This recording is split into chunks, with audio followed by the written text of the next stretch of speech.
Olá, seja bem-vindo à STP-TV. Hoje recebo António Crisóstomo, um jovem quadro, empreendedor, que tem traçado, enfim, o seu futuro na área das finanças. Esteve aqui em Portugal nas políticas de imigração e do empreendedorismo. Juntos vamos debater o tema A Diáspora que Regressa. Se pensarmos nas dificuldades que ainda afligem tantos membros da diáspora, constatamos primeiro que o problema maior dessa mesma diáspora é, porventura, a integração. Entenda-se bem, plena inserção no país de acolhimento sem perder o vínculo com a terra-mãe. Segundo, que a problemática da integração deveria merecer maior atenção dos especialistas da imigração. Existem 3 pontos muito importantes para que todos se integrem. 1. Promover, apoiar, monitorizar os projetos que visam o desenvolvimento social, cultural, político, religioso, económico, tecnológico e sustentável das populações africanas. 2. Promover o intercâmbio nas áreas da cultura, educação, arte, desporto, saúde, justiça, religião, economia, comércio, tecnologia. 3. Pesquisar e divulgar a história e a cultura africana e da diáspora. A diáspora é isto, é mais do que uma palavra. A diáspora somos todos nós. E hoje vamos descobri-la aqui na sua STP-TV. Como disse, tem comigo António Crisóstomo, enfim, licenciado em Gestão de Empresas, um jovem quadro, portanto, de São Tomé e Príncipe, que teve a coragem de regressar ao país, instalar-se lá e desenvolver em São Tomé e Príncipe, concretamente no Príncipe, a sua atividade profissional, nomeadamente no grupo HBD.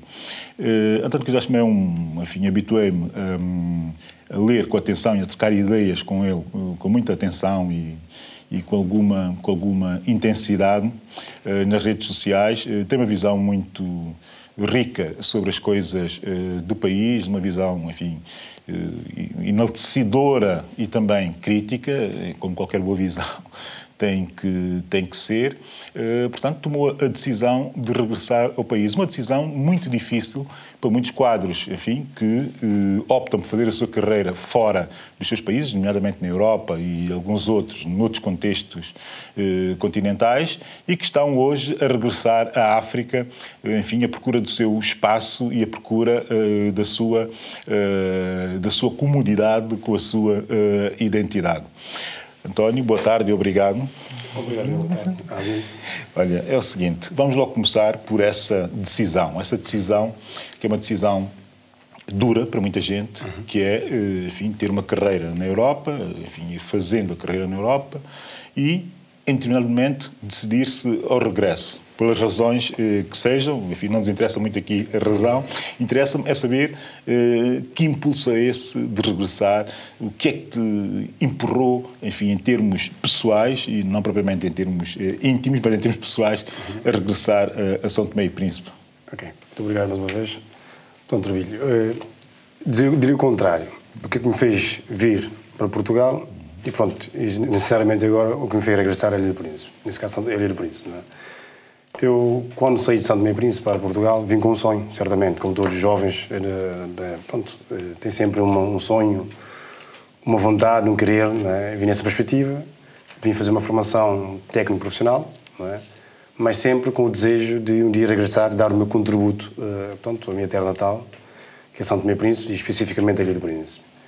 E, portanto, terminei o curso profissional, a intenção sempre a fazer um pouco mais, não é? A ambição de qualquer tipo de ser humano que pensa um pouco mais, uma perspectiva mais a longo prazo. E entrei para a universidade, fiz um curso, portanto, uma licenciatura. Também tenho o primeiro ano de mestrado em Gestão Aeronáutica, no ramo de Gestão e Infraestrutura Aeroportuária. Trabalhei muitos anos aqui em Portugal, em várias empresas. Nos últimos anos trabalhei no Alto Comissariado para a Imigração e Diálogo Intercultural, no projeto de empreendedorismo imigrante, não é? E nesta vertente, achei por bem que um dia, como era o meu sonho, regressar e dar o meu contributo, nesse caso, ao meu país.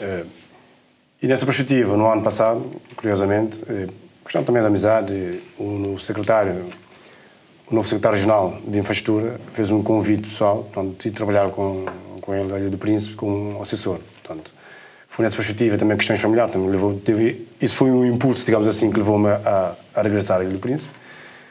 E, portanto, por lá fiquei. Fiquei sempre, curiosamente, só um mês a trabalhar com o governo. Depois apareceu uma oportunidade no setor privado, nesse caso o Grupo HBD, que resolvi abraçar e que até hoje, por acaso, tem tudo a correr bem. Isso é curioso, porque não é muito normal que se faça o regresso, enfim, e que, em consequência do regresso, que se passe do Estado para o privado, não é? Porque há muito pouca empregabilidade do privado no país, portanto, uma oportunidade quase que de ouro nesse contexto de São Tomé e Príncipe. Há uma questão que me corre logo pela cabeça. Quer dizer, regressar a São Tomé, do ponto de vista de decisão pessoal, é sempre um regresso difícil para quadros que estão no exterior. Tem que ponderar uma série de condicionantes. Agora, regressar para São Tomé e Príncipe e regressar concretamente para a Ilha do Príncipe, mais complicado deve ser. Como é viver na Ilha do Príncipe nesses dias de hoje? A rotina de se viver e de se trabalhar no Príncipe, como é que tu podes transmitir isso como experiência, no que é cá de positivo, o que é cá de negativo, como é que tu vês essa integração que tiveste que fazer? Certo. Pronto, é importante vermos que na vida nada é fácil. Não é? É necessário haver também vontade, haver esforço, haver sacrifício e haver espírito de colaboração. Se de facto penso hoje na Ilha do Príncipe como uma ilha que me viu nascer, não é? E que sempre sonhei em ver um dia a Ilha do Príncipe num outro patamar a nível de desenvolvimento, certamente o mais difícil que seja, não é? Nunca será impossível. Ou seja, as dificuldades sempre conseguiremos ultrapassá-las. Portanto, é nessa perspectiva que nós temos que pensar de uma forma positiva e acreditar que é possível sempre as coisas mudarem. Não é? E, portanto, é certo e dizer que é muito difícil um jovem, hoje em dia, sobretudo que está habituado com o ambiente, digamos, europeu, regressar a São Tomé e Príncipe, especificamente para o Príncipe.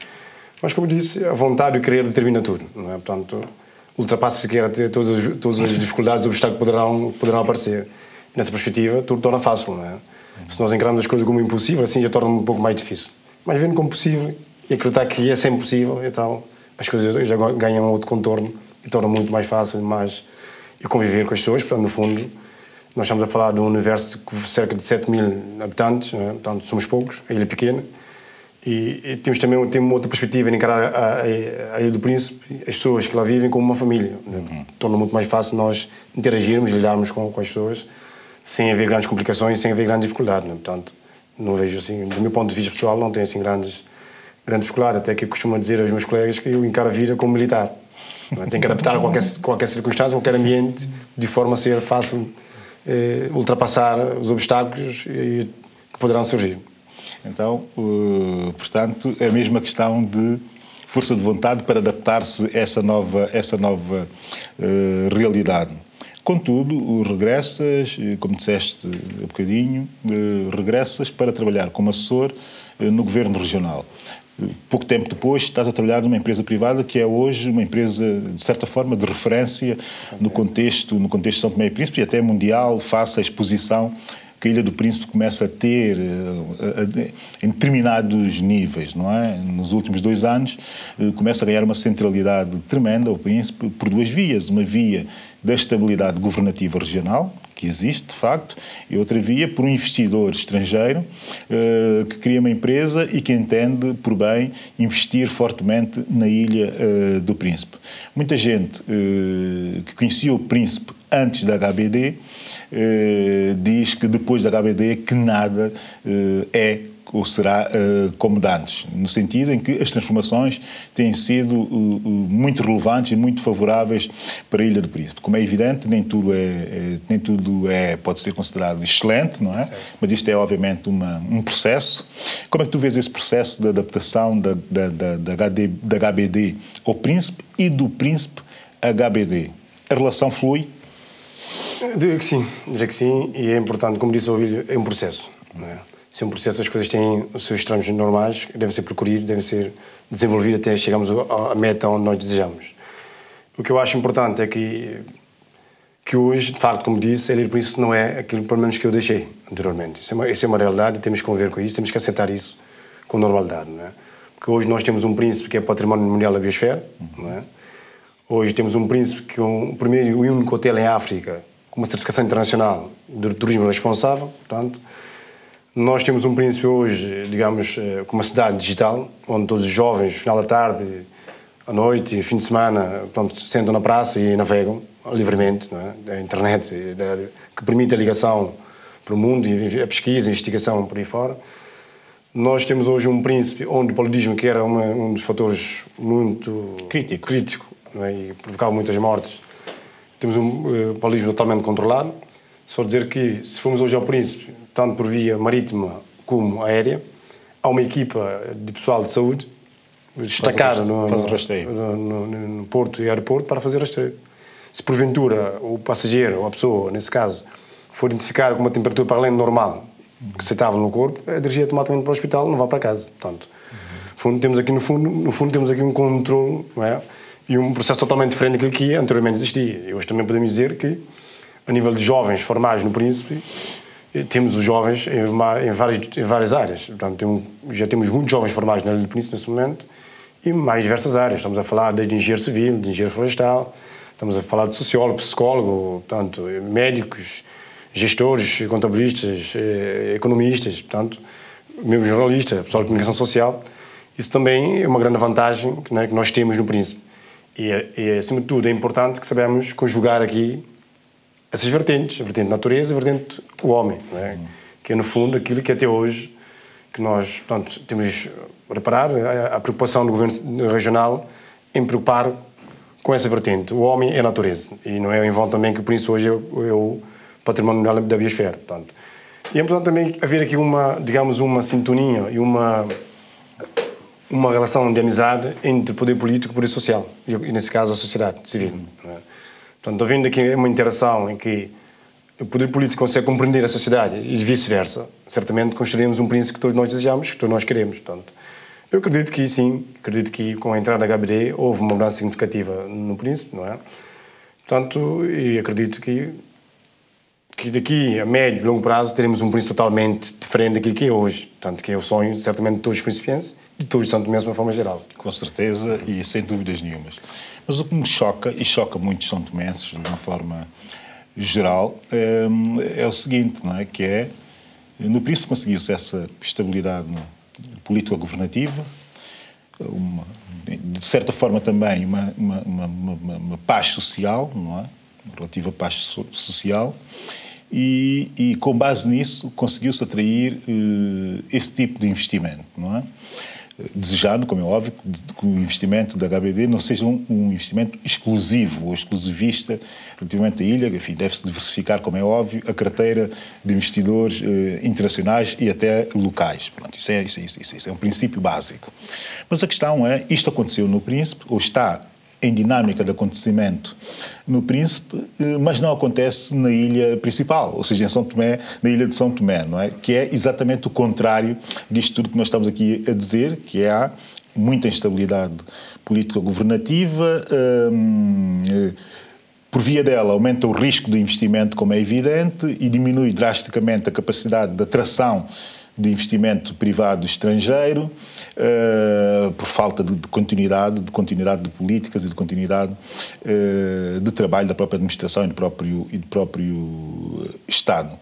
O que eu te pergunto é o seguinte: o que é que falta, no caso de São Tomé, para podermos chegar ao mesmo tipo de dinâmica que se conseguiu no Príncipe? Da tua perspectiva, pessoal. Pronto, queria entrar um pouco no campo político, né? Partidário, esquece o partidário. Estamos só a falar... sequer com a política, claro, nesse momento, São Tomé e Príncipe. Claro. Uma questão de visão, mas a verdade visão geral do país. É verdade que, portanto, vendo nessa perspectiva, é real dizer que no Príncipe, como disse há pouco tempo, somos poucos, cerca de 7 mil pouco habitantes, é muito mais fácil conseguirmos lidar com as coisas, não é? É muito mais fácil conseguirmos resolver os nossos problemas a nível interno e internamente. O que é que quer dizer com isso? Porque isso é igual a pensar numa família. Quando há questões de problemas familiares, eu aprendi desde pequeno que se deve resolver dentro da família, não para o exterior. Porque o nosso problema temos de ser nós a resolver isso, não os outros a resolver o nosso problema. E se formos a pensar isso, e vemos o Príncipe, São Tomé e Príncipe, como um país de todos, para todos, não é? Certamente chegaremos lá. Isso é importante, como disse, haver sempre, acima de tudo, a interação entre a classe política e a sociedade civil. E é um aspecto que eu acho que falha muito nessa matéria. Porque mesmo havendo a vontade política, se não houver vontade popular também, nada funciona. Claro. E vice-versa. Se o povo quer, politicamente não ajuda, não colabora, também dá a mesma. Portanto, Então acho que fundamental aqui é ver aqui essa relação entre o poder político e a classe social. Isso é fundamental. E é um aspecto que nós verificamos no Príncipe. Também é importante que esse feito, tudo isso que nós falamos hoje sobre a Lei do Príncipe, dizer, falar de uma nova ilha, do novo Príncipe, é importante também vermos que esse feito é sobretudo a população. Com certeza, não é? Porque se fosse só vontade política, nada seria feito. Com certeza absoluta. Só de pensar, por exemplo, na questão do paludismo, não é?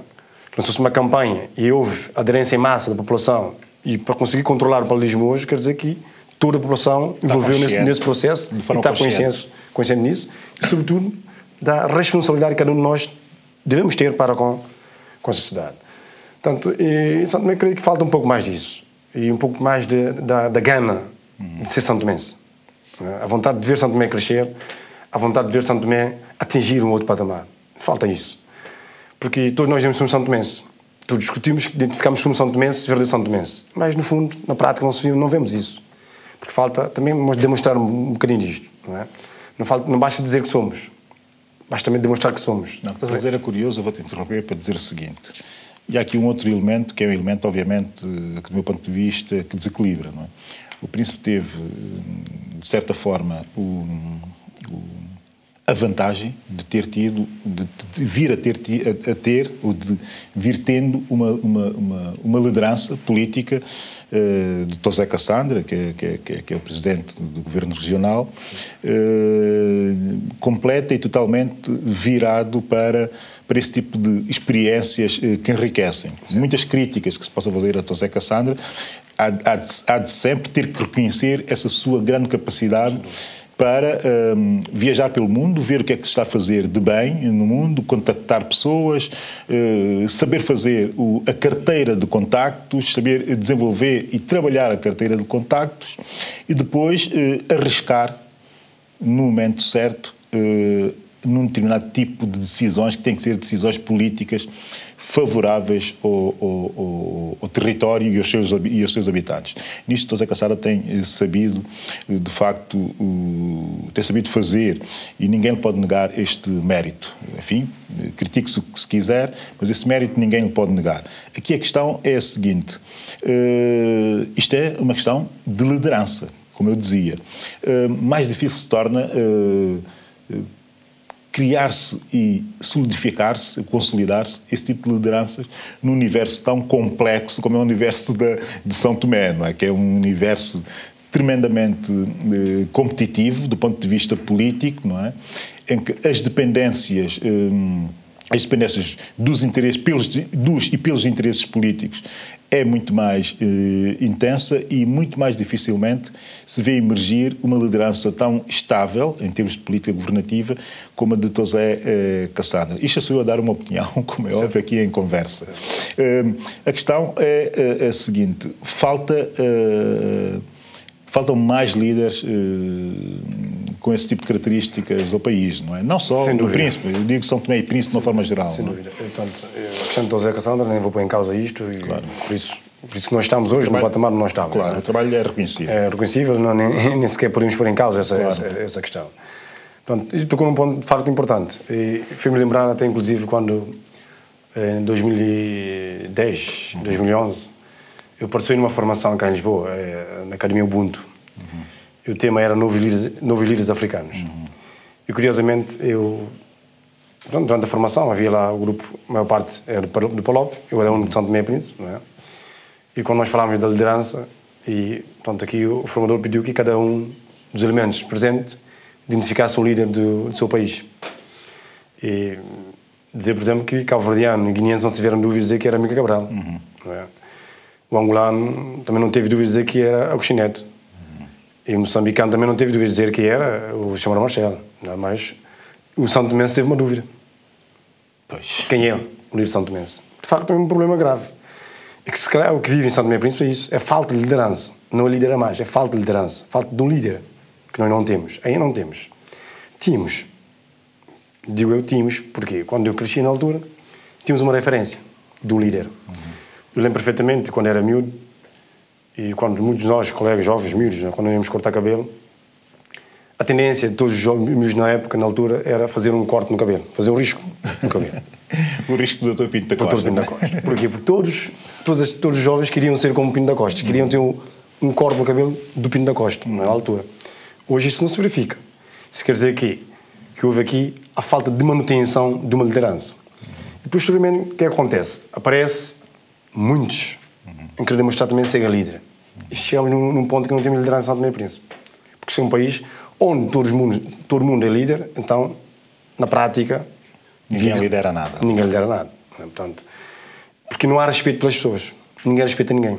Porque todo mundo acha que tem poder, todo mundo acha que manda, todo mundo acha que pode fazer. Não é? Porque já havendo noutros casos, tipo Cabo Verde, ou como disse, nós dizemos Cabo Verdeano, falando de mesmo com o miúdo, hoje, vai para a escola, sabe dizer que é... Dizem sempre, até tem música, dizem Cabral Camora. Quer dizer, que Camilo Cabral mantém sempre vivo, para eles. Porque há esse princípio que existe um líder, que é um seguidor, nós temos que seguir por isso. E digo mais, cá em São Tomé e Príncipe, há um outro problema, também muito importante, que por vezes não damos muito valor, não damos muita importância. É que eu sempre costumo tocar nesse assunto. Sobretudo quando estou a debater com colegas, com algumas pessoas, eu sempre toco na questão do valor do homem na nossa sociedade. Hoje digo que nós não valorizamos muito as pessoas na nossa sociedade. Por que eu digo isso? Consigo pegar vários exemplos práticos. Porque uma vez estava num debate com grupos de colegas meus e diziam que sim, não, que nós valorizávamos o homem na nossa sociedade. Eu disse, tudo bem. E havia lá um colega meu de idade, perguntei se conhecia o Protásio Pina. Sim. Ele disse que não conheço. Disse, pronto. A conversa para por aqui contigo. Porque um jovem da minha idade dizer que não sabe quem é Protásio Pina, então não há mais conversa. Isso significa que só uma parte já vou chegar aí. Já lhe dou a palavra, desculpa. Essa pergunta que tu fizeste é uma pergunta com muito truque. Mas porquê que a pergunta com muito truque? Mas já te explico porquê. Porquê que eu estou aqui nesse ponto? É para percebermos que nós não valorizamos as pessoas. Olha, nós temos aqui hoje, em São Tomé, Casa São Tomé, em frente do Parque Popular, em frente, do outro lado nós temos Cinema Marcelo da Veiga. Lá nós temos Parque Popular. Do outro lado nós temos uma grande biblioteca, chamada Biblioteca Nacional. E bem há pouco tempo, todos nós temos conhecimento, morreu alguém que marcou a história de São Tomé e Príncipe a nível de literatura. Estamos a falar da Alda Espírito Santo. É assim tão difícil pegar num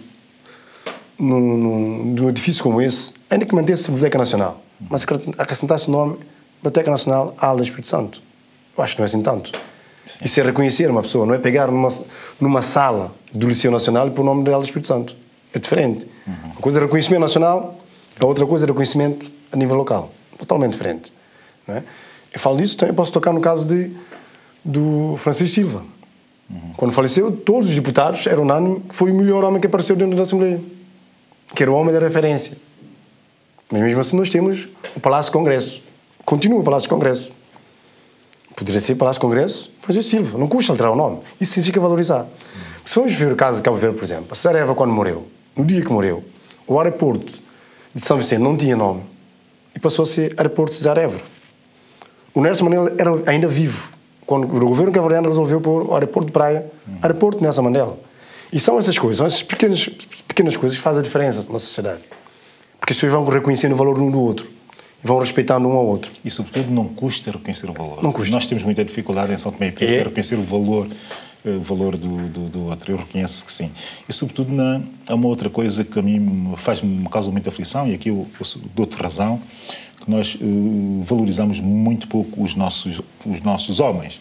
E até do ponto de vista dos recursos humanos, quisermos dar conceptualizar de forma mais empresarial a coisa, não é? Mas eu ficaria pela questão do valor do homem. Deste o exemplo do Protásio Pina, deste aqui uma série de exemplos relevantes e que, de facto, que não mereceram de todo do país o reconhecimento devido. E não merecendo o reconhecimento devido, as consequências são horríveis. E são horríveis porquê? Primeiro, porque fica-se com a sensação, sobretudo as novas gerações, que o São Tomense não é capaz de valorizar outro São Tomense por aquilo de bom que fez. E segundo, que ainda é mais grave do que isso, do meu ponto de vista, é que vamos deixando todo um património humano cultural e histórico à margem das novas gerações. Há bocado eu disse que aquela tua questão, o teu amigo, que era um truque, mas a verdade é a seguinte, quer dizer, aonde é que está a obra do Protásio Pina para que se veja, exceto agora, enfim, essa retrospectiva que se fez na Bienal, na última Bienal, não é? Com colecionadores privados a ceder a Cacau e a Bienal as obras para a exposição. A minha questão é a seguinte, quer dizer, aonde é que um jovem São Tomé se pode ver a obra do Protásio Pina? Mas mais do que isso, faço logo uma segunda pergunta. Aonde é que um jovem São Tomé hoje pode ir comprar um livro do Marcelo da Veiga ou até da Alda Graça? Enfim, pode ir à União dos Escritores também, mas a livraria, onde é que está a livraria, que é para ele ter acesso a esse nosso espólio cultural que devia ser de acesso imediato? Também está na biblioteca, é um facto. Mas se ele quiser ter isto em casa dele, ele não tem onde obter. Quer dizer, isto é, do meu ponto de vista, é um drama ao nível da construção e até da valorização, mas mais do que da valorização, no enriquecimento do homem São Tomé. Eu tinha que fazer essa parte que era para enquadrar a coisa. Mas é uma realidade. Por exemplo, contrariamente, quando falamos da Ilha do Príncipe, há essa preocupação. Parece que não, mas há essa preocupação. Porque o Camilo Domingos, por exemplo, quando faleceu, que é outro nome de referência, São Tomé e Príncipe, é a pessoa que levou a música São Tomé para fora, não é? Na Ilha do Príncipe há uma praça, Camilo Domingos. O governo regional preocupou-se em valorizar isso. E, anualmente, no mês de agosto, há festival Camilo Domingos. Hoje nós temos no Príncipe uma escola técnico-profissional que tem o nome de Protásio Pina. Não é? Portanto, são questões que não deve ser o governo regional a fazê-lo, porque são pessoas de referência nacional. Porque uma coisa é referência local, outra coisa é referência nacional. Estamos a falar de referência nacional, é uma preocupação do governo central a fazê-lo. Percebo. Não é? Mas o Príncipe verifica isso. Há, de facto, uma preocupação do governo regional, não é? Sempre em valorizar as pessoas. E é importante. E essas coisas que geram valores. São nesses pequenos gestos que vai gerando valores. Porque vai vendo pessoas cada vez mais a querer identificar-se de forma a pensar que um dia poderá ser valorizado o seu trabalho, o seu esforço. Não é? Mas se estamos numa sociedade em que as pessoas trabalham, as pessoas sacrificam, nunca valorizaram, é claro que nada funciona. O que é que adianta fazer se ninguém me valoriza? Para mim é igual a zero. Portanto, mantém esse espírito de negativismo que nós não queremos, nós não pretendemos. Mas eu acredito e tenho fé, eu costumo dizer todos os dias, eu vou puxando sempre, que dou aula também, vou puxando sempre meus alunos, tentar passar novos valores. Acreditarem que é possível, acreditarem e começar a pensar e valorizar entre eles também. Não é? Digo sempre a eles, quando existe um colega que é bom numa determinada disciplina, em vez de chatear, ficar zangado, afastar, isolar o colega, faz o contrário. Aproxima o colega, não é? Tentem beber dele aquilo que ele tem para lá. Vai lá buscar. Saber como é que ele estuda, como é que ele sabe, qual é o tempo que ele dedica a estudar. Por quê? Para aprender. Quanto mais nós soubermos em conjunto, melhor é para nós mesmos. Quem ganha com isso, no fundo, somos nós. Não é quem ganha a sociedade. Está bem visto. Agora, ainda em sequência dessa questão da valorização, eu estava aqui a pensar nessa coisa da evolução do homem e tal, que acabaste de colocar e muito bem, e que é interessantíssimo e central para qualquer pensamento humanista, que qualquer um de nós deve ter, como é óbvio, não é? Eu estou aqui também a pensar que a valorização, o processo de valorização no Príncipe não se fica só pelo homem, porque eu tive aqui dois convidados que eu sei que estão a trabalhar muito já a questão patrimonial do Príncipe, que foram os autores do livro As Roças de São Tomé, o Duarte Papo e o Gonçalo Rebelo de Andrade. Ou seja, até aqui neste detalhe, sei que eles já têm uma assessoria com o Governo Regional ou com a HBD, enfim, as duas até, não posso agora ser muito fiel naquilo que estou a dizer, mas a verdade eu sei que ao nível da preservação do património e até na tentativa da sua reconstrução e da sua requalificação, que muito tem sido feito, ou que algo já está a ser feito no Príncipe. Agora, no momento, estão estudos e tal, mas já começa a acontecer alguma coisa e já tivemos um resultado com a Roça Belmonte, que agora, enfim, está transformado num hotel e de grande qualidade.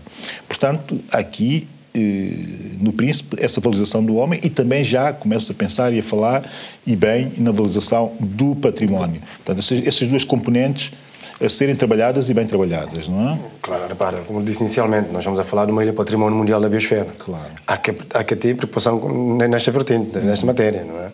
Nós temos que preocupar com o património, assim como também com a biodiversidade. Portanto, claro. Hoje a tartaruga, por exemplo, casa da tartaruga, só dando um exemplo concreto, hoje no Príncipe é protegido.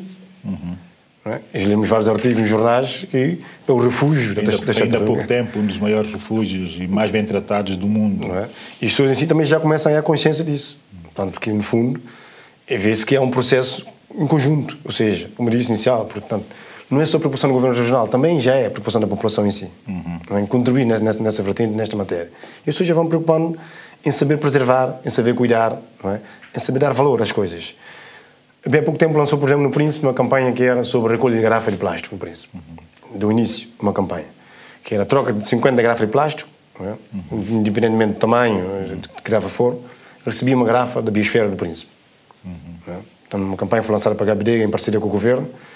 E reparou-se a aderência por parte dos miúdos, maioritariamente miúdos, crianças. Andavam o Príncipe inteiro a procurar garrafa de plástico para trocar com uma garrafa da biosfera, não é? Com uma garrafa... Claro. Biodegradável para as vidas, sim. Portanto, isso, o que é que significa? É precisamente a questão do valor, porque sabem, há um trabalho de sensibilização, não é? Com a escola, com os miúdos, portanto, com a comunidade, não é? Sobre a questão da gravidade do plástico no ambiente. Não é? Claro. E as pessoas têm essa preocupação hoje. É claro que isso não vai acabar de um dia para o outro. É um pontapé de saída. Não é? O importante aqui é que é dar continuidade. Não é? Não basta começarmos a parar, não. É preciso dar continuidade. Eu acredito que sim, que isso irá continuar, não é? E, portanto, estamos a falar de um projeto para médio e longo prazo. Não podemos, neste tipo de questões sociais, não é? Que tocam a sociedade, com o homem, sobretudo, não há resultados não podemos pensar a curto prazo, de maneira nenhuma. Portanto, é preciso acreditar, eu digo sempre, é preciso acreditar, é acreditar que nós fazemos as coisas. Não ver nada como impossível, como digo, e volto a repetir que, para mim, vejo impossível a ressurreição. Até hoje. Não é? Porque em homem eu não consegui provar fazer ressuscitar o outro homem. Portanto. Não, mas há assim uma coisa que eu tenho que perguntar antes de nós terminarmos, que é o seguinte. Hoje deve dar gozo viver-se no Príncipe. Quer dizer, o Príncipe aparece na visão com uma grande reportagem.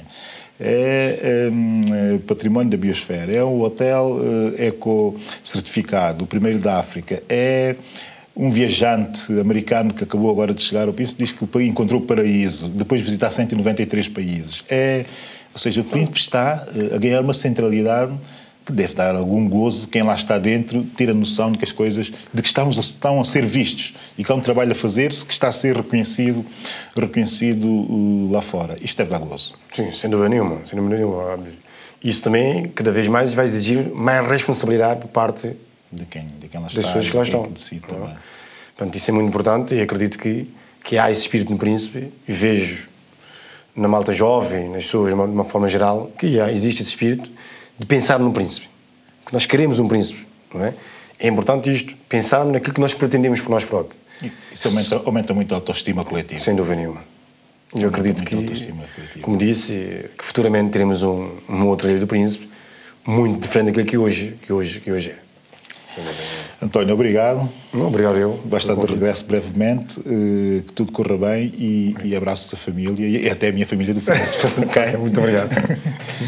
A nossa emissão não fica por aqui, não sai daí, porque já de seguida vamos ver as notícias da África, do mundo e de São Tomé e Príncipe.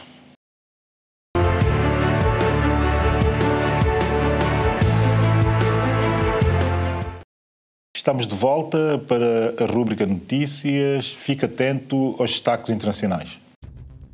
A questão da segurança tornou-se um fenómeno preocupante na África Ocidental e fez da sub-região uma das mais inseguras do continente africano.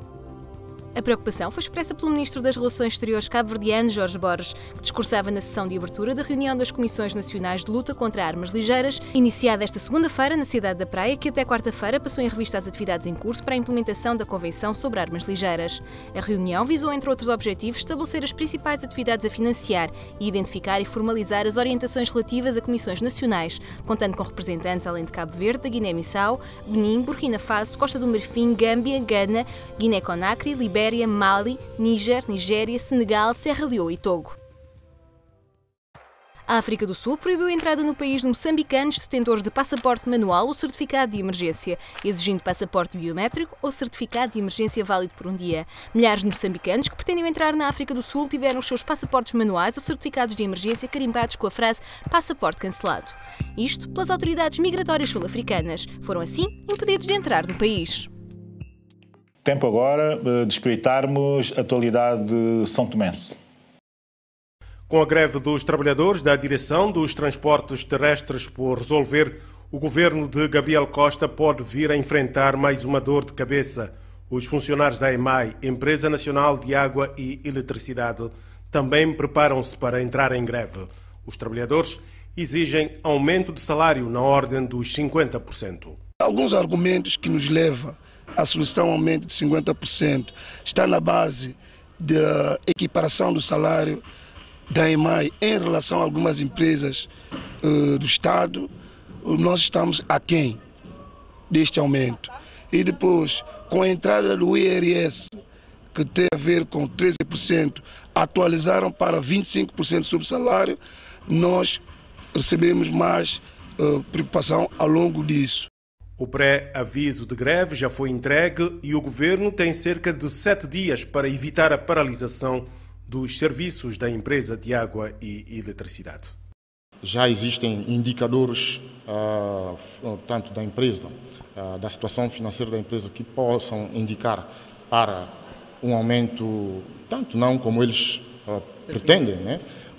Mas o possível, tanto o governo como a direção da EMAI vão empenhar para resolver, principalmente o salário das pessoas da classe mais baixa, que está muito, muito baixo. E então esses salários são prioritários para o governo e vamos incentivar a direção da empresa a, resolver principalmente os salários da classe mais baixa. O secretário de Estado das Infraestruturas promete encontrar uma solução para a reivindicação dos trabalhadores da EMAI. Já está na lista das greves mais demoradas da história da função pública santomense, a seguir a greve da Polícia de Investigação Criminal, também no governo de Gabriel Costa. Os trabalhadores da direção dos transportes terrestres estão paralisados há mais de 20 dias, em protesto contra a decisão do governo de privatizar os serviços do referido setor. Nós continuamos em greve porque estamos à espera de uma orientação governativa, porque nós tivemos uma ata do qual e uma carta reivindicativa que fizemos fazer aos órgãos de soberania, principalmente ao senhor Primeiro-Ministro, as nossas preocupações.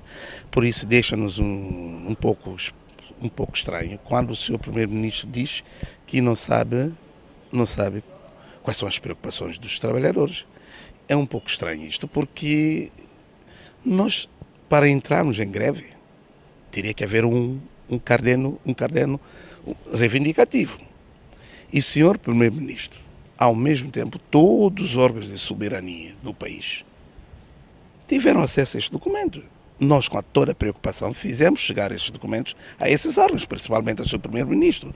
A bancada parlamentar do MLSTP-PSD, o maior partido da troika governamental, através do líder José Viegas, manifesta-se preocupada com a incapacidade do governo que sustenta de resolver o diferendo com os trabalhadores da direção dos transportes terrestres e olha com desconfiança para o contrato de concessão assinado pelo governo. O PSD pensa desencadear expediente junto à mesa da Assembleia, no sentido de encontrar uma solução mais plausível que seja efetivamente na defesa dos interesses do Estado santomense. Mas, para o efeito, nós estamos a desencadear alguns encontros com as partes, com a direção dos trabalhadores, com a representação do Estado e, quiçá, também com o representante da empresa que neste momento está a gerir a direção dos transportes. O MLSTP-PSD considera que é preciso defender os interesses do Estado santomense no contrato assinado entre o governo de Gabriel Costa e o concessionário português para a privatização dos serviços da direção dos transportes terrestres. Bem, depois das notícias, avançamos para as minhas já habituais sugestões. Hoje vou arriscar um pouco mais, vou fazer aqui uma mistura de livro e CD, e uma coisa não tem nada a ver com a outra. O livro de Stuart Hall, Da Diáspora, Identidade e Mediações Culturais. Tem tudo a ver com aquilo que nós tivemos aqui a falar, com a valorização das pessoas, com o regresso dos quadros ou da diáspora, digamos, aos países de origem, essa complexidade de cultura que se ganha num lado e que se leva para o outro lado num processo de contaminação constante, mas tendencialmente, porque Stuart Hall é um tipo muito positivo, tendencialmente otimista nessa perspectiva, portanto um livro a ler e a ler sempre. Eu até tenho, parece-me a mim que já o sugeri aqui, ou então sugeri um outro do Stuart Hall, mais ou menos no mesmo sentido, mas entanto fica essa sugestão. E depois um CD recentemente editado por Felício Mendes, cujo título é IME. É um CD completamente virado para o Príncipe e para a música do Príncipe, um CD muito bom, interessantíssimo, uma forma muito fresca de entender os ritmos tradicionais do Príncipe, mas modernizando-os e fazendo uma homenagem, uma enorme homenagem à Ilha do Príncipe, enfim, por parte de Felício Mendes, que é, do meu ponto de vista, um grande músico. São Tomense aqui confirma toda a sua qualidade musical e criativa. Posto isto, não me resta outra coisa que senão despedir-me. A emissão termina aqui, mas temos encontro marcado no próximo sábado, às 18 horas, como sempre. Acompanhem-nos também nas nossas redes sociais, tanto no YouTube como no Facebook. Já sabem, eu sou a Billy Neto e esta é a STP TV, a sua nova televisão.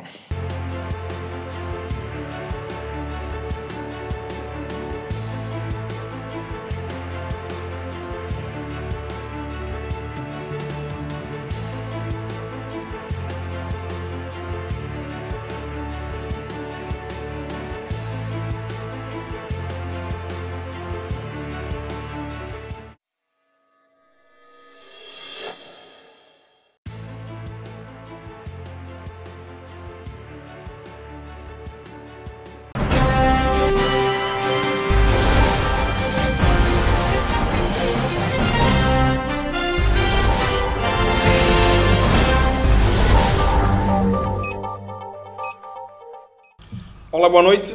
Estamos a iniciar mais uma edição do nosso e vosso programa Linhas Curvas. Como sempre, abordamos temas da nossa sociedade. E hoje não será diferente. Vamos falar sobre economia e infraestruturas. Temos aqui no estúdio o Sr. Flasquim, engenheiro de obras públicas, e temos também o Sr. José Pereira da Silva, um economista, a quem eu passaria a cumprimentar e a perguntar: quem é o Sr. José Pereira da Silva? E, aliás, o que o senhor faz nos seus tempos livres? Boa noite, senhor jornalista. Boa noite, caro colega, senhor Gordo. Não, Gordo não, o senhor Flasquim. Senhor Flasquim, boa noite, caros telespectadores. O senhor José Pereira Silva é um senhor, como o senhor está a ver, é um senhor que estudou, fez 11º ano e apanhei uma bolsa para estudar em Daomé. Então, quando eu cheguei lá, o curso que me mandaram fazer, eu não fiz, eu troquei porque eu gosto muito de pedofilia. Então, eu formei em pedofilia. Fiz até mestrado 10 anos. E quando eu cheguei cá em Santo Tomé, eu não apanhei a área que eu formei nele para eu trabalhar. Portanto, é um vício que aqui em Santo Tomé nós temos, principalmente no nosso estado, mandam as pessoas irem formar e quando vem, não há vaga nessa área que a pessoa formou. Portanto, eu tinha que partir para a economia. Nos meus tempos livres, eu pratico pedofilia. Sim, muito bem. Passaria para o Sr. Flasquim. Sr. Flasquim, quem é o senhor engenheiro Flasquim e o que é que o senhor faz nos seus tempos livres? Sim, boa noite. Para dizer de que o engenheiro Flasquim é uma pessoa formada na área em que executa. Tive esta sorte por ser talvez o filhinho do papai, consegui enquadrar na área em que formei. E, portanto, dedico muito a esta área com rigor, né? E nos meus tempos livres, eu gosto muito de dar aulas às minhas secretárias, principalmente, nas foras de horas, normal de expediente no meu gabinete. Mas aulas? Que espécie de aulas o senhor dá à sua secretária? Não, são aulas profissionais, ensinar a trabalhar no computador, esses tipos de aula no meu gabinete, fora da hora normal de expediente. Muito bem. Bom, antes de nós passarmos para as perguntas, eu convidava os senhores a nós assistirmos o vídeo que vai se passar, depois nós passamos agora para a fase de perguntas. Então vamos ver o vídeo. Sim.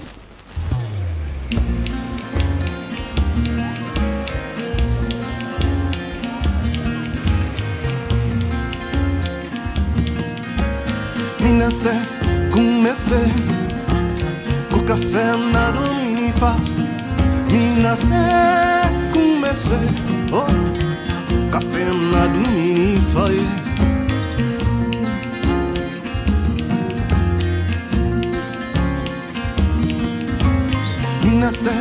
Comecei, café na Dominifa.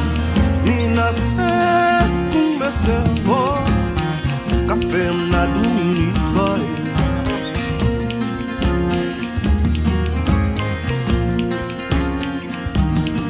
Essa clave,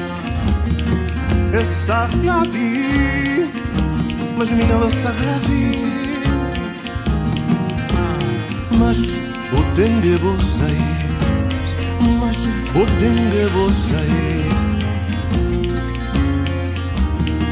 Catina é.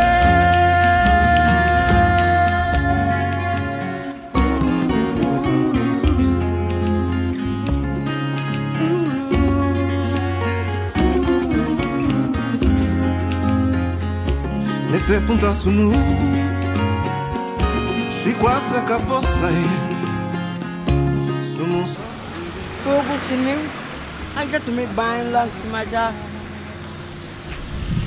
O carro não para para passar, estou atrasado para ir para a escola. Sumo só saber, a flama nada chifre.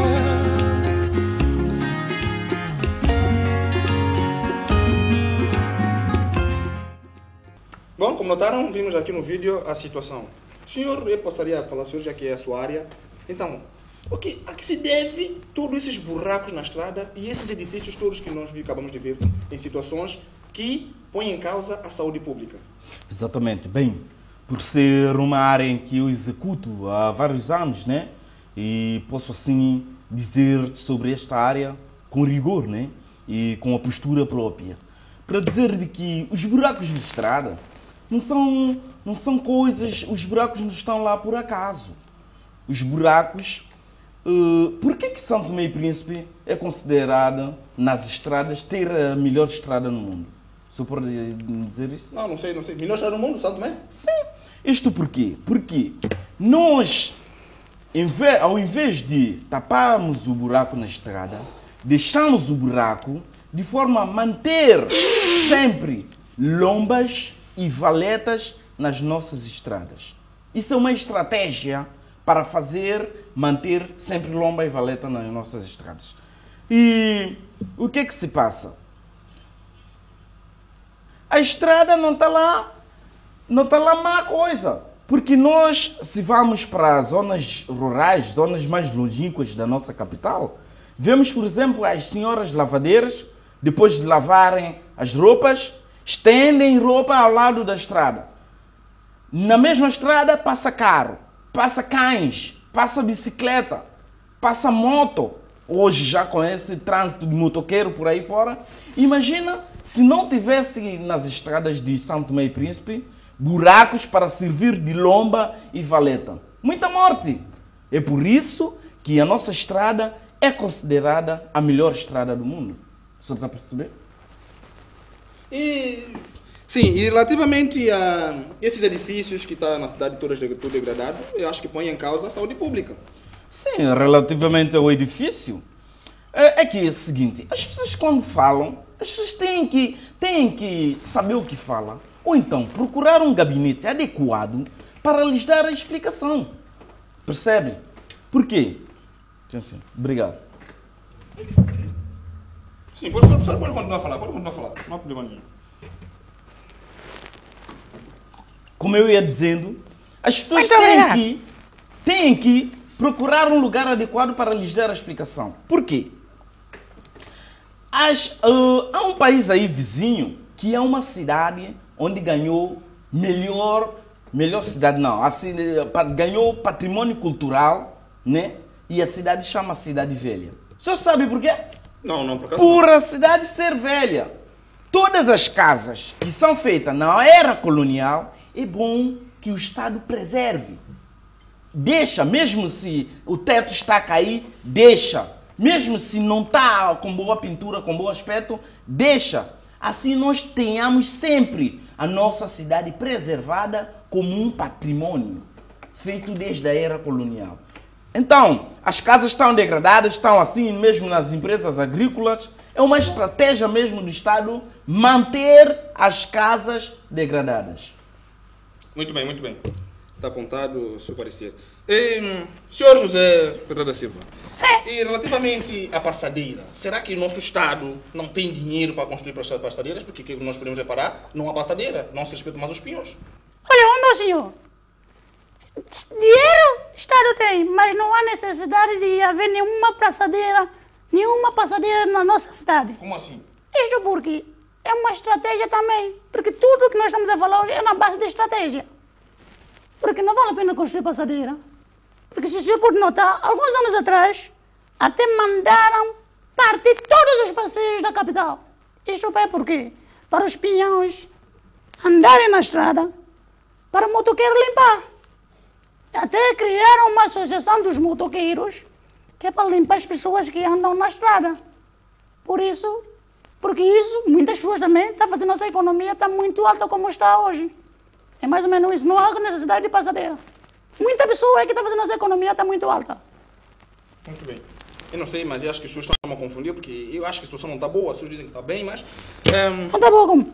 Vamos continuar. Eu só convidarei os senhores a nós mais um vídeo, depois a gente passava a fase de perguntas. Vamos lá assistir o vídeo, atenção.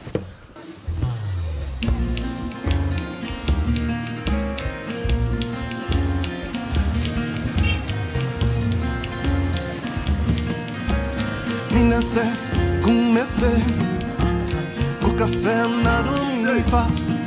Minase, comecei o café na dominifa.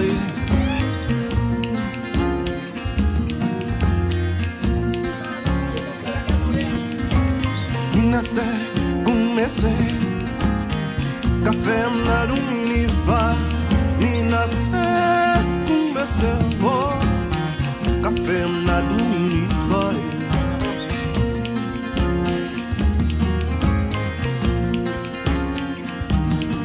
Essa clave, mas mina essa clave, mas o tende você. Esse aqui se vê. Esse arroz gordo? Esse gordo bom. É? Esse bom, é. Esse bom. Pá, porra, pá, eu quero esse arroz assim. Mostra, bebê, mostra. Epa. Pá, ele mesmo, pá. Esse daqui? É, eu quero sim.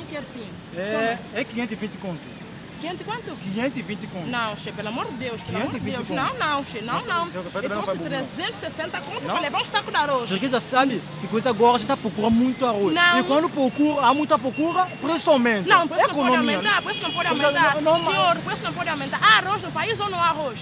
Freguesa que não há arroz. Não, mas não pode. Preço não pode sair de 360 conto para 520 conto. Eu falei, dona, isso é procura. Quando há procura, a economia aumenta e o arroz Onde nós vamos parar com isso, senhor? Onde nós vamos parar com isso? Freguesa ele não tem culpa, não. Não.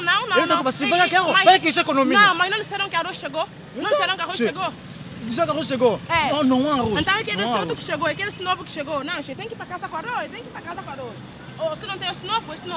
Deixa velho, não tem novo. Pronto, eu tenho esse novo. Eu quero na roxa. Eu tenho dinheiro para comprar arroz. É 900 conto. Saco de quantos quilos? De 50 quilos. Não, pelo amor de Deus. Eu com 360 conto. Como é que eu vou levar um saco de 900 quilos? Eu não sei não.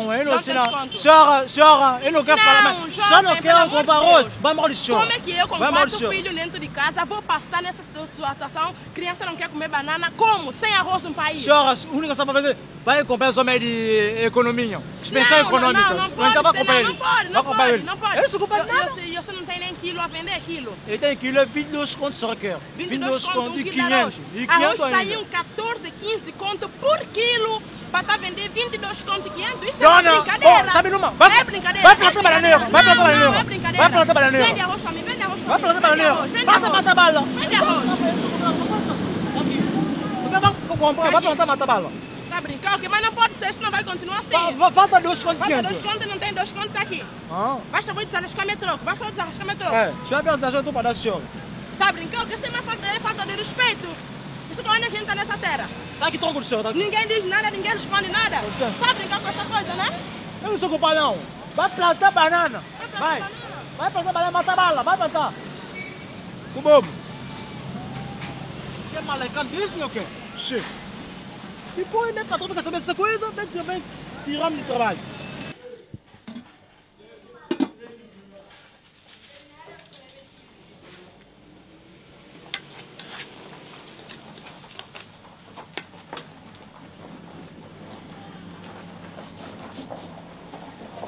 Che, como a arroz está assim? Arroz é mancruto. Credo. Muito bem.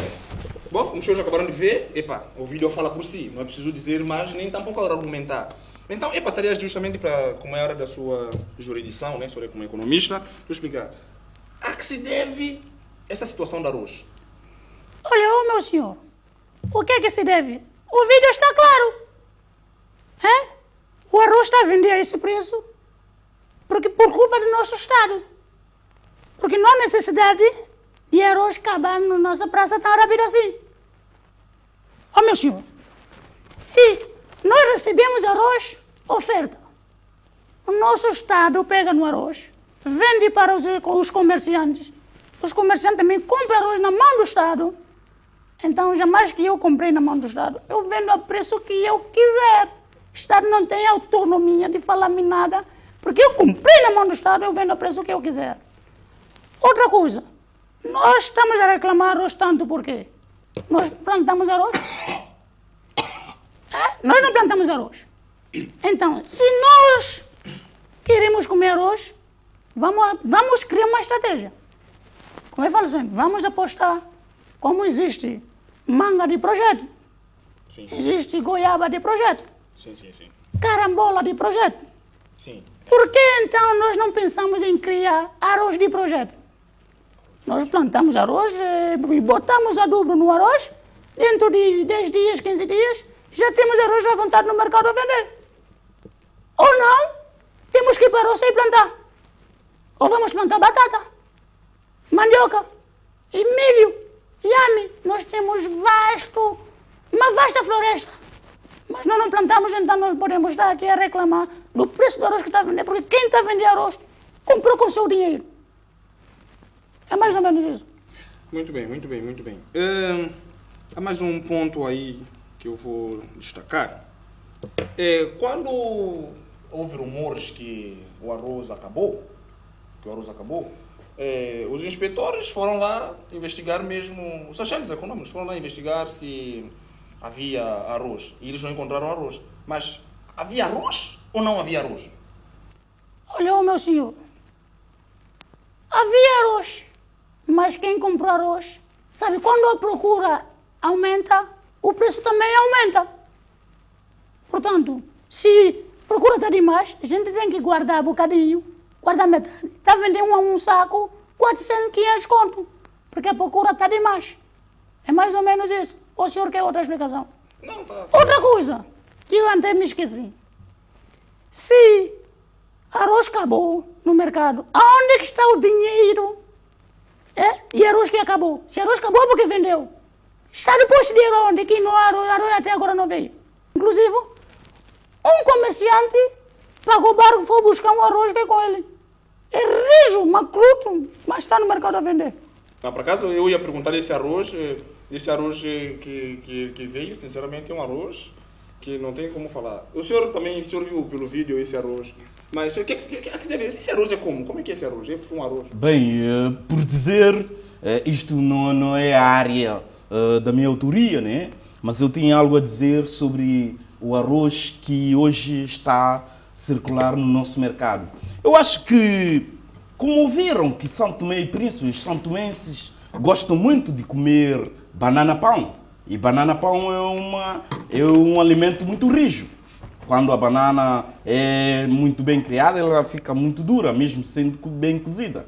Então, enviaram este arroz rijo, de forma a, quando cozerem o arroz, tiram, põem no prato, cortam o arroz com uma faca bem afiada, ou então com uma folha de serra, aquele serrote que serra ferro. Serra-se este arroz em barra e segura-se, come-se com molho, como se fosse que está a comer banana. Este arroz não é para comer com colher de qualquer maneira. Porque se não ter cuidado, mesmo a colher parte. Então, tem que segurar o arroz. Tipo, estás a segurar uma banana, ou com garfo e faca, comer. Relativamente à fiscalização da expansão econômica, eu acho que a expansão econômica não tem culpa nisso. Como não? Como não? Isto por quê? Porque existem lojas na nossa capital que só tem frente, não tem trás. Não se conhece armazém das lojas. Inclusive, existem muitas lojas que os seus armazéns são baixo de cama dos comerciantes. Como é que a inspeção econômica vai até baixo de cama de pessoa e fiscalizar se tem arroz? Então, os arroz que aparecem estão debaixo de cama, a sair pouco a pouco. Pouco a pouco. Então, eu acho que culpa não é de expansão econômica. Não é mesmo? Não é. Olha, eu queria acrescentar. Sim.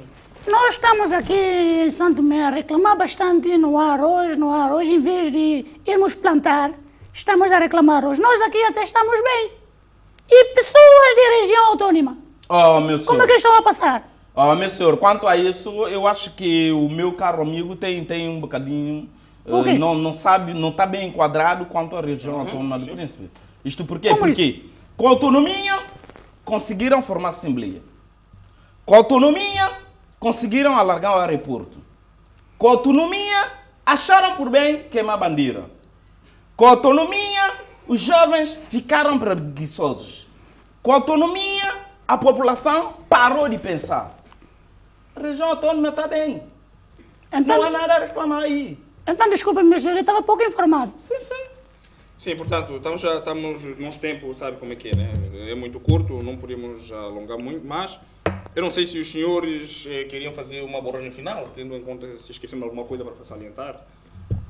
Bom, eu, para finalizar, eu gostaria de apelar à população, né, e também ao nosso Estado, que para apostar na nossa agricultura.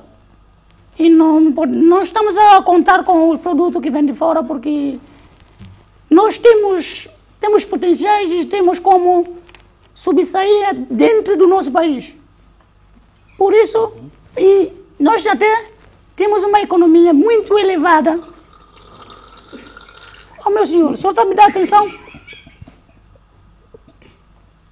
O que é que se passa? Calor. Calor, tá bom. Pode continuar. Como eu ia dizendo, a nossa economia está tão alta que está. Então, se nós continuamos a plantar, nossa economia vai estar muito alta. Olha, arranja-me um pouco de água, faça favor. Só estou me Obrigado. Portanto, também quer água mais? Olha, meu senhor, não há problema aí, não vou falar nem nada mais. Mas por quê? O senhor não pode levar ignorância? Não vou falar nada mais, O senhor está aqui, o senhor está com calor, o senhor vai para a praia. Bom, pronto, o senhor já fez a sua explanação, não quer mais acrescentar nada. Não vou falar nada mais. Bom, pronto, é o seu parecer e a sua opinião, não tem nada. Senhor Flasquinho, para finalizar, o que o senhor gostaria de acrescentar? Sim, tenho algo mais a dizer. Eu, quando falava de religião autônoma, que está tudo lá mais ou menos estável, eu até esqueci-me de falar de uma empresa nova que lá está agora centrada, que é HDB Boa Vida. Então, eu acho que região autônoma não há nada neste momento que reclamar. Se não há lá arroz, pá, paciência. Mas eles, com autonomia, conseguiram muitas coisas. Muito bem. Bom, eu creio que não há nada a acrescentar. O senhor disse que não ia falar mais. Não vou falar mesmo nada. Não tenho mais nada a acrescentar, telespectadores. Vamos terminar a nossa sessão. Bom, como notaram, né? A nossa economia está em alta, segundo a opinião do Sr. José Pereira da Silva, nosso economista. Quando a sua flasquinha, os buracos na estrada e os edifícios são uma estratégia do Estado para ver se um dia ganhamos, talvez, o que a cidade velha ganhou, né? O senhor acabou de mencionar aqui. Portanto, telespectadores, não tenho mais nada a acrescentar. Boa noite e até a próxima edição. Contamos consigo.